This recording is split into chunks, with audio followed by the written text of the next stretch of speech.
Всем привет! В прошлом видео я вам рассказывал и показывал по поводу нереста неонов, как я делаю, как сажу, высаживаю, икра, личинка, что делать. Все, что этому предшествовало, есть у меня тоже в видео. Начиная с момента покупки производителей, как я выбираю производ, нерестовики, как клеить, сетки в нерестовики. Все это есть у меня на канале в плейлисте «Разведение неона от А до Я». Все дальнейшие видео, касающиеся неона, будут тоже в этом плейлисте. Чтобы вы в случае чего и через 5, и через 10 лет смогли зайти в этот плейлист и посмотреть все видео, касающиеся разведения неона. Сегодня я расскажу вам, что дальше делать, когда малек поплыл, когда он начинает питаться. Кому интересно то, о чем я рассказываю, подписывайтесь, ставьте лайки. Я тут видео снимал несколько дней, то есть материала я много снимал там. Ну, если где-то чего-то оно там не по порядку будет, просто я, честно говоря, просто тяжело это монтировать, все, чтобы все по порядку. То есть у меня отснято коротеньких роликов очень много, и я начинаю перебирать, вы сами подумайте, это все надо переслушать, пересмотреть, все обрезать, вырезать, поставить по порядку. Прошло довольно много времени с тех пор, как я рыбой занимался. То есть я больше 7 лет, вообще у меня не было ни аквариума, ничего. Я там поработал годик на одной разводне, а сам я не занимался рыбой. Поэтому чего-то могу забыть, потом вспоминаю, дописываю, доделываю. Я на будущее просто вдруг чего-то не по порядку будет идти, где-то вставки какие-то. То есть просто мне монтировать занимает много времени. Я помимо еще прочего всего, я хожу на работу. То есть мне приходится это все дело делать ночами. То есть вот так. Так что если что непонятно, извините. Я где-то там информацию забыл сказать, дописал, вспомнил, вставил. Вот такое. Я не по бумажке читаю, как некоторые там. Все из головы, все из памяти. У меня нигде никаких ни записей нету, ничего. Ни по какой рыбе я не вел никаких записей. Все это по памяти. Все это, что-то забыл. Вот так вот. В прошлом видео я вам рассказал некоторые нюансы. Возможно, кто-то не знал чего-то. Но есть некоторые нюансы, которые очень важны в разведении неона. Что касается нереста, инкубации икры, либо личинки, перевода на жесткую воду. Опять же, перевод на жесткую воду каждый делает по-разному. Я делаю вот так. Почему я именно так делаю, я просто забыл в прошлом видео сказать. Во-первых, так, когда прокапывается личинка, малек плывет уже в жесткой воде, то есть начинает питаться в жесткой воде. Он начинает расти, и ему нужен кальций откуда-то брать. Первые дни он начинает быстро расти, и откуда-то надо брать кальций. Если малек будет плыть у вас в дистилляте, либо в осмосе, малек будет слабый.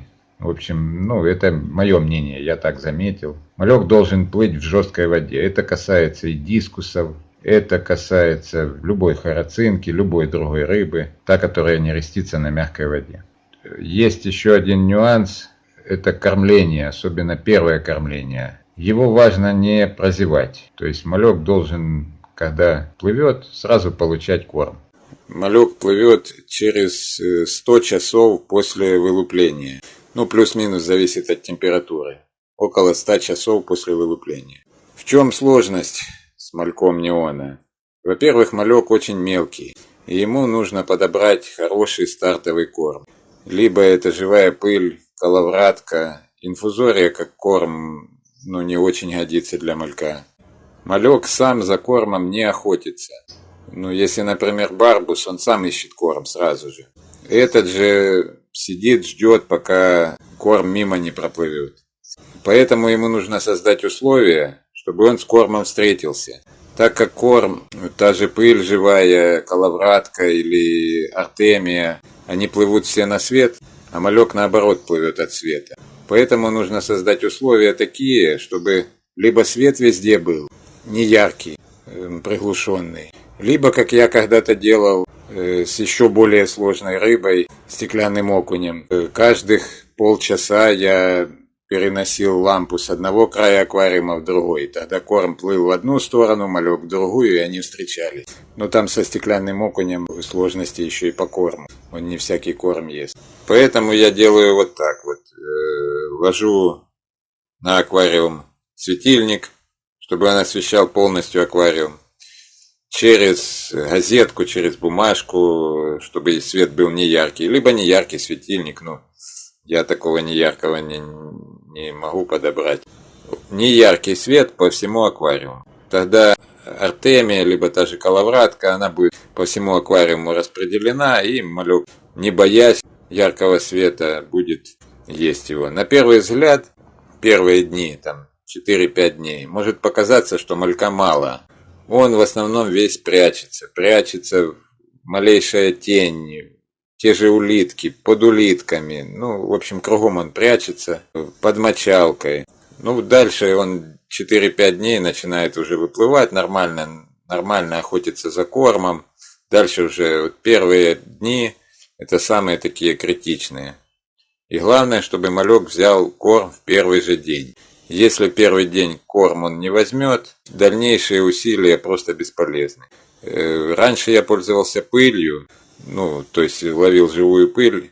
Так вот, даже не каждую живую пыль он может взять. Потом я пользовался коловраткой, пресноводной, филодиной. Эту он берет хорошо. Ну, а сейчас вот солоноводная коловратка и артемия. Что касается артемии, тут тоже есть некоторые нюансы, я отдельно о них расскажу. Корма нужно давать столько, чтобы малек съедал. То есть не надо засыпать артемией весь аквариум, чтобы он там колотился в этой артемии. Малек неона этого не любит. Ну и малек другой харацинки. Но там та же тернеция, там миноры, это еще как-то переживут. А у неона малек боится именно пропавшего белка, именно вот этой артемии пропавшей. Чтобы на дне ничего не оставалось. То есть давать надо по чуть-чуть, лучше чаще, но по чуть-чуть. Та артемия, которая не съеденная, я специально туда кидаю улиток, именно вот таких вот красных катушек. Красная катушка, мало того, что она доедает корм за мальком, она еще хорошо держит биологию в аквариуме.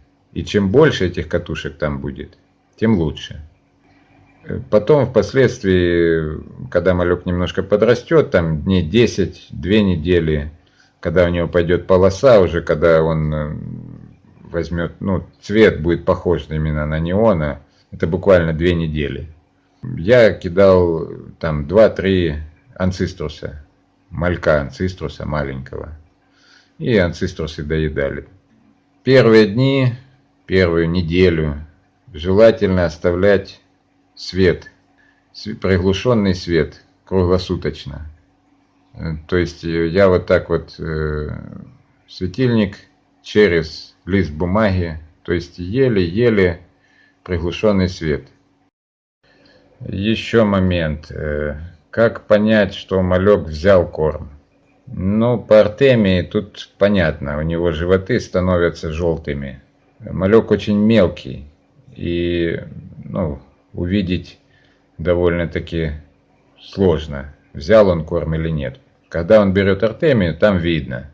То есть у него животики начинают желтеть.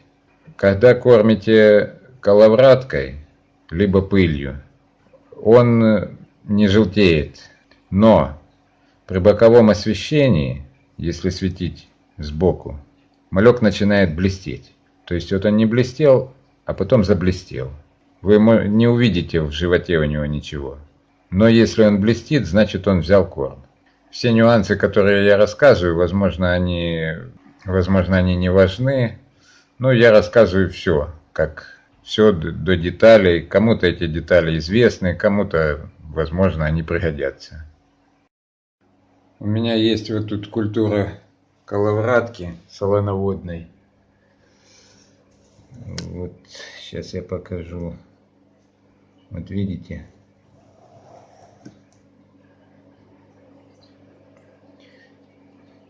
Я раньше ловил коловратку, живую пыль в водоемах. Благо у нас тут вокруг круглогодично она есть. Летом красная пыль есть зимой там на упле и диаптомуса. Ну, в общем, круглый год у нас есть. Ну, а потом я решил попробовать обойтись без всего этого. Завел сначала пресноводную коловратку, кормил пресноводной коловраткой. Но сейчас пресноводной я не нашел, вот завел солоноводную. Вот такое количество ее. Это я еще ее не покормил. Я ее кормлю дрожжами. Обычными дрожжами пекарскими. И она вот голодная и собралась вверху. Тут ее немерено. Малька можно поднять, я не знаю сколько. Баночка обычная, литров 5 здесь, наверное. Вот так. Поначалу я неона кормил первый день, день-два кормил пылью. Живой пылью ездил, каждый день ловил. Ездил зимой, держал лунку. Даже если мне пыль была не нужна, я ездил специально, держал лунку на водоеме, чтобы не замерзала. Потом я раздобыл артемию американскую, вот такую, и начал кормить такой артемией. Такая артемия, ее даже Данио берет с первого дня. Очень мелкая. Потом появилась барнаульская артемия, вот такая. Кормил барнаульской с первого дня. Без пыли, без коловратки, без ничего. Малек 100% брал. Ну а сейчас барнаульская у нас напряженка, да и говорят, она уже не такая, как раньше. Сейчас я взял нашу одесскую. Мне сказали, что она мелкая. Надо пробовать. На всякий случай я вот завел еще себе коловратку. Вдруг артемию он не возьмет с первого дня, я буду коловраткой. А вообще артемию процентов 50 не он берет. Берет с первого дня. Только артемия нужна только что вылупившаяся. Про артемию я вам сейчас расскажу отдельно. Значит, коловратку эту я вот, у меня сачок. Сачок это мельничный газ. Ну, желательно по номер там 72, 76. То есть, ну, мелкий такой. Чтобы не пропускал. Он воду пропускает, а коловратку нет. Прямо вот так. С этой всей ерундой. Вот она. Я не знаю вам. Ну вот она. На дне сачка. Такая она. Цветом. Ну она от дрожжей. Какие дрожжи цветом. Такая она. И вот это в аквариум. Понемногу. Она в аквариуме долго не живет. Ну час, может два. То есть вот так. Вот я гупика покормил этой коловраткой. Вот ее сколько тут едят они. Только так. Они, правда, большие, их можно уже... Ну, мне ее надо куда-то девать. Либо в унитаз выливать, либо я вот скармливаю гупиком. Итак, значит, вот артемия. 3 банки. Лупится она у меня где-то через 22 часа. То есть я утром, в обед и вечером заколотил 3 банки. Одну утром, одну в обед, одну вечером. Ну, рецепты вы все знаете. Я делаю вот на банку, на вот такое количество воды. Здесь 3 литра. Ну, то есть, сколько тут? 3, 2,5, 3. 2 столовых ложки соли сверху. И артемии по надобности, по количеству. Вот такая банка. Можно в ней пролупить 2 с горой столовых ложки артемии. При условии, что артемия, ну, вылупление там 80, 90, 100%. То есть свободно можно такое количество. Такого количества с одной банки мне хватало на одно кормление, ну, 1030 малька. Причем я там и анциструса кормил, ему довольно много надо артемии. Ну, то есть одной банки на одно кормление мне хватало. Если не хватало, я заряжал по 2 банки. Ну, у меня бывало до 10 банок. Большие объемы я не использовал, потому что все время я кормил артемией свежей. То есть 2, 3, 4 часа после вылупления. Значит, что я хочу сказать по поводу артемии. Тут каждый, конечно, делает все по-своему. Как говорится, кто как хочет, так и танцует. Расскажу, как делал я. Значит, артемия после вылупления начинает расти. В первые 10-12 часов у нее происходит первая линька. После этого она начинает питаться. А поскольку в банке вот здесь корма для нее нет, то она живет дальше за счет внутренних резервов. И, естественно, теряет свою питательность. Растет она довольно быстро. То есть артемия, которая вылупилась час назад, через 3-4 часа будет уже в 2 раза крупнее. Поэтому я всегда замешивал артемию 3 банки на день. Ну, то есть минимум 3 банки, 3 партии на день. Утром, в обед и вечером. Вновь вылупившаяся артемия, попадая в аквариум, живет до 8 часов. Если артемия у вас стоит, уже вылупилась сутки, двое, она долго не живет. И питательность ее сомнительная. Я всегда, я раньше брал артемию большими партиями, там по 20, по 30 килограмм. Когда я получал новую партию, я всегда ее тестировал, чтобы узнать, когда она начинает лупиться. Артемия лупится по-разному, разная артемия по-разному. Она может и через 20 часов пролупливаться, начинать, а может и через 30, а может и через 40 часов. То есть разные партии, разная артемия, все еще от температуры зависит. То есть, чтобы знать, когда у вас будет свежая, новая, только вылупившаяся артемия.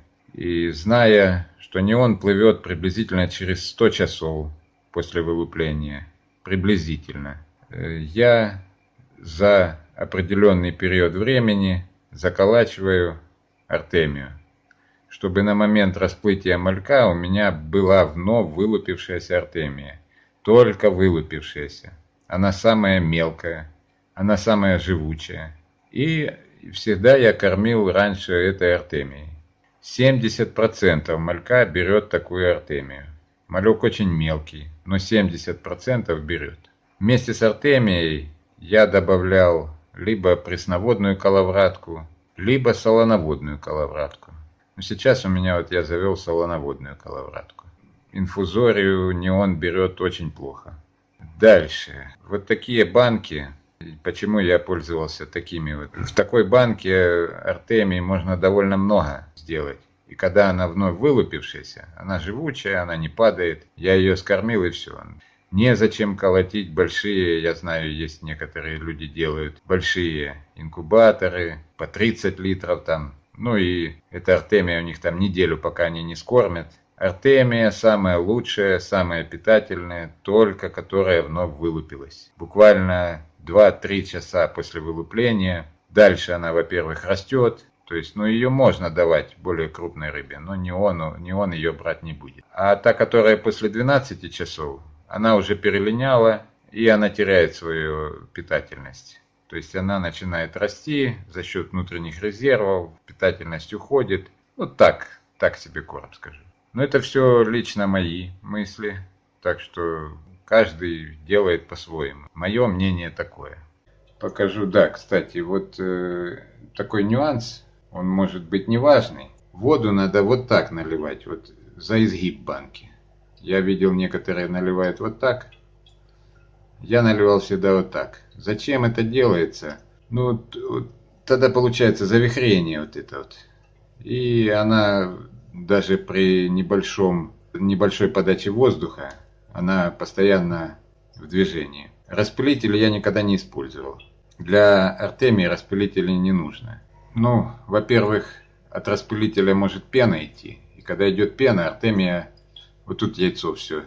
А так просто пузыри. Сейчас я покажу, как у меня тут.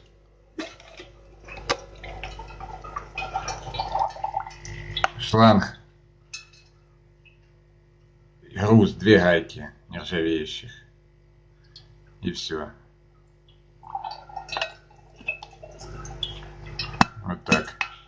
Распылители, они не нужны.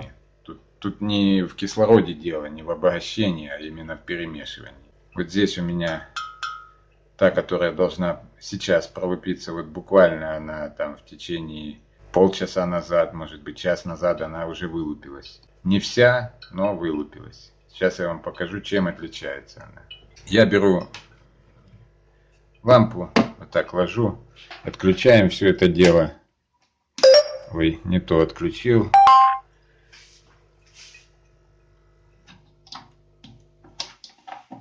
Вот так. Ну, я не знаю, будет видно, не будет. Ну, сейчас она отстоится. В этой банке здесь еще нету. Это будет лупиться завтра утром. Это вылупилось вот сейчас вечер. То есть я ее колотил вчера вечером. Ну, а та раньше еще. Тоже я там пронумеровал, чтобы вдруг не попутать. И так оно идет по ходу. Эту скормил, наново заколотил, следующую. Я не оставлял, скармливал сразу все, не оставлял. То есть, ну вот я не знаю, видно или нет, тут свет, конечно, но я убрать, я не знаю даже как сделать. Ну, здесь вы можете видеть, вот, например, здесь, в этой банке, которая только что вылупилась, здесь еще так называемые парашютики. То есть какая-то шевелится артемия, а какая-то еще только из яйца торчит. Парашютисты такие, ну, кто знает, тот поймет. Это только что вылупившаяся артемия, вот внизу она шевелится. Она самая мелкая. В этой банке, здесь уже почти вся пролупилась. Здесь она уже часов 10, наверное. Вот ее сколько. Если, ну, я могу показать, но вы все равно не увидите. Но если взять под микроскоп, то вот эта артемия в 2 раза крупнее, чем вот эта. За 10 часов. Я беру трубочку, вот такую, стеклянную. И прямо отсюда набираю трубочкой. Сейчас я покажу.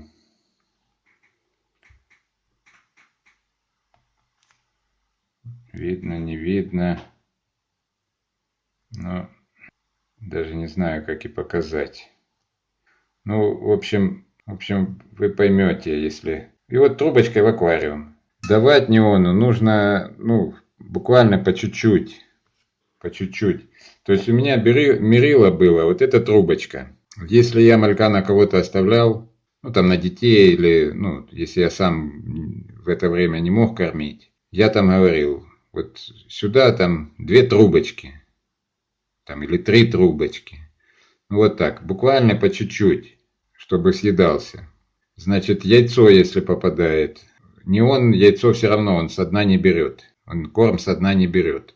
То есть у меня бывали такие моменты, когда я, ну, где-то прозевал с артемией, там не рассчитал или что, ну, нечем было кормить, я кормил яйцом, яичным желтком. Я как-нибудь потом сделаю видео отдельно по желтку, как именно кормить желтком. И желток он оседает, и в аквариуме я делал, ну, течение, то есть распылитель вставил такое течение и понемногу кормил желтком. Малек неона берет корм только в толще воды, когда он с ним встретится. Корм он не ищет. Вот эта проблема с неоном именно первые дни. Дальше он начинает нормально есть, как и другая рыба. То же самое вот с яйцом. Если яйцо попадает, некоторая рыба, ну, например, барбус, там нежелательно, чтобы яйцо попало, потому что барбус берет с дна корм. А неон с дна не берет, то есть ничего страшного, яйцо если попало. Дальше. Артемию я никогда не промывал ни в сачке. Если там кормил другую рыбу, тут того же анциструса, того же коридороса. Я сливаю вот это все сливаю. Такой же трубочкой со шлангой. Сливаю, ну, в кружку там или куда, в ведро. И прямо с этой водой даю. То есть, ну, там раздаю по аквариумам. Ну, это сейчас я заколотил мало артемии, а так ее обычно вот так. Вот такой слой прям, ну, много. Это если там ложка с горой или 2 ложки с горой самих яиц. Вот так вот она. И ее довольно много, она там, ну, концентрация большая. И я там раздаю по аквариумам. Где-то шприцом, где-то так прямо с кружки лью. По поводу того, что попадает соленая вода. многие говорят, там коридоросам нельзя соленой воды, промывают там. Ерунда это все. Значит, в этой банке 2 ложки соли на 3 литра воды. Соленость воды измеряется в промилле. Можете почитать в Википедии, что такое промилле. Промилле это 0,1% содержания соли в воде. То есть, сколько промилле здесь, и вы льете 50 грамм этой воды в аквариум, там, скажем, 30 литров или 50 литров. И насколько увеличивается, то есть уменьшается это промилле. То есть, свободно можно с водой этой кормить, ничего страшного. Да, и пока артемия свежая, вода вот прозрачная, вы видите? Прозрачная. То есть никаких там ничего не попадает. После 12 часов, когда она линяет, вот эта вода вся мутная. Тогда, конечно, с водой нельзя кормить. Вы можете бактериальную вспышку сделать у себя в аквариуме. То есть, ну это мои мысли. Это, я же говорю, кто как хочет, так и кормит. Я вот так вот привык. Тут ничего сложного, это такие нюансы. Когда кормить артемией вот этой вот вновь вылупившейся, не мять ее ни в сачке, ничего. Аккуратненько ее слить, либо трубочкой вот так давать, либо ее слить аккуратно и прямо с водой давать, не промывая ничего. Она живет в пресной воде довольно долго. То есть можно кормить 2 раза в день. То есть дал перед работой, пошел на работу, прихожу, а еще некоторая артемия даже живая дергается. То есть вот так. Когда вы ее в сачке начинаете промывать, она мнется, тогда она там час-два и погибает в аквариуме. И моментально начинает разлагаться. А это недопустимо. Для неона это... Потом он начинает дохнуть, вы пытаетесь там нитрат-тестами это дело проверить. Вроде бы и вода нормальная, то есть в воде пропавший белок этот. Нитрат-тесты его не покажут. Вот такой нюанс есть с неоном. Ну, в общем-то, дальше я вам буду показывать, как он растет. То есть, покажу, я не знаю, там дней через 5, может через неделю, какой он размером. Какой он в 2 недели. В 2 недели он уже окрашивается. То есть, там, он похож на взрослую рыбку. Артемии нужно давать буквально по чуть-чуть. Вот так вот, я не знаю. Не так, чтобы было... вы поняли, да? Чуть-чуть. Малек сейчас весь там под мочалкой прячется. Я даже не знаю, как вам показать его. То есть малек берет артемию. С первого дня мелкую артемию он берет. Главное ее поймать в момент вот этот артемии. Буквально первый час-два, чтобы прошел. И улитки, обязательно улитки, чтобы они доедали, потому что артемия, она пропадает, этого нельзя допускать для малька. Я вам через несколько дней покажу. Не могу я на резкость поймать малька. Вот плавает, видите? Он в основном весь под мочалкой. В общем, я через несколько дней сниму, когда он уже начнет плавать нормально.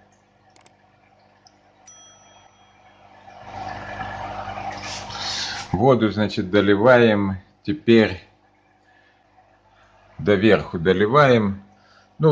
По литру, по 2 литра в день. Там, по чуть-чуть, там, по пол-литра раз долили, потом через пару часов второй раз. В общем, постепенно заполняем доверху. Вот так. Вот как-то так.